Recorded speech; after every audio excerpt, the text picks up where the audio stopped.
Nagsimula ang series sa isang lalaki na kinakatakutan ng ilang mga armadong kalalakihan.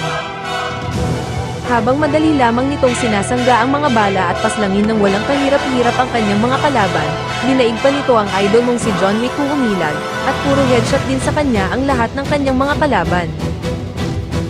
Dahil ang boy labo na ito ang pinakakinakatakutan ng lahat ng halang ang kaluluwa at ang pinaniniwala ang pinakamagaling na hitman sa buong mundo, at ito ay si Taro Sakamoto. Ngunit ang kanyang pagiging dominanteng hitman ay nagwakas nang tamaan siya sa tindera ng 7 Evelyn, nagpakasal at nagkaroon ng pamilya, at higit sa lahat ay naging kamukha ni Coach Anzai. Ngayon ay retired na si Sakamoto sa pagiging isang hitman at tindero na lamang ng kanilang sariling tindahan, habang kasama niyang namumuhay ang kanyang asawang si Aoi, at ang kanilang anak na si Hana. Isang araw habang isang nagngangalang Shin ang naghahanap sa bida, may isa namang bata ang naglalaro sa loob ng kanilang tindahan. Ngunit nang pupulutin na nito ang kanyang laruan ay nahulog ang tinta mula sa bag nito, at nabuhos sa pantalon ng isang pumasok na customer.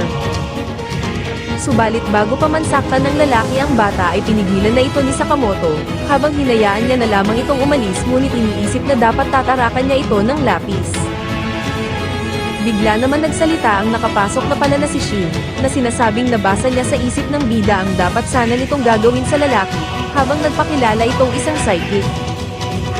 Ngunit nang mabasa niya sa isipan ng bida na sasapakin siya nito, ay agad niyang pinaalala rito na dati silang Dolphy at Babalo. Habang nakaupo sa labas ng tindahan, hinihimok ni Shin si Sakamoto na bumalik ito sa pagiging hitman, dahil sayang naman daw ang talento nito kung magiging tindero lamang ang bida. Ngunit nang tumanggi ang bida at kumain na lamang ng kanyang paboritong cup noodles, naiinis rito si Shin at naisip na siya ay mag-yosi na lamang. Subalit mabilis na pinuto ng bida ang yosi at ikinamangha naman ito ni Shin sa bilis, habang itinuro ang signboard na bawal manigarilyo sa lugar. Isang manong naman ang dumating upang humingi ng tulong kay Sakamoto, kung saan nagpapatulong ito sa kanya na bawasan ang mga sanga ng puno dahil hindi niya daw maabot ang itaas.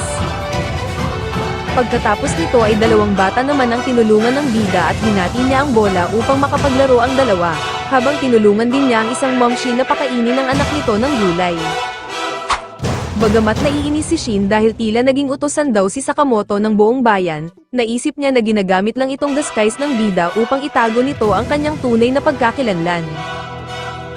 Dahil bigo si Shin sa kanyang misyon, bumalik na lamang siya sa kanyang sasakyan ngunit naiisip niya na ang astig pa rin ni Sakamoto kahit banjing na ito, habang kinikilig-kilig pa ang bruha. Bigla namang nakatanggap ng tawag si Shin mula sa kanyang boss na kamukha ni John Wick, kung saan natuklasan nitong bigo si Shin na kumbinsihin ang bida na maging hitman muli. Pinaalala ng kanilang boss na kung sino man ang umalis sa kanilang organisasyon ay malaking paglabag sa kanilang patakaran, kaya't sinabi nito sa kanya na kung hindi niya papatayin si Sakamoto ay ito ang magpapadala ng mga hitman upang gawin ito.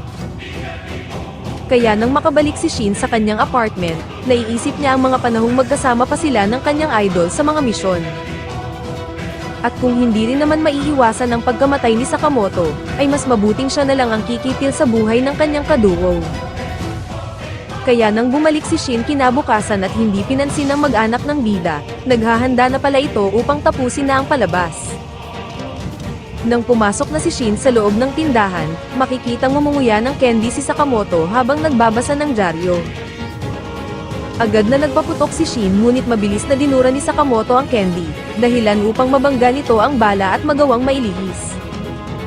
Agad siyang nilinlang ng bida upang ito ay mabilis na makapagtago, habang sa likod naman ng mga istante ay pinatamaan siya nito ng mga candy, at pagkatapos ay inikutan siya nito upang bigyan ng isang napakalakas na sipa.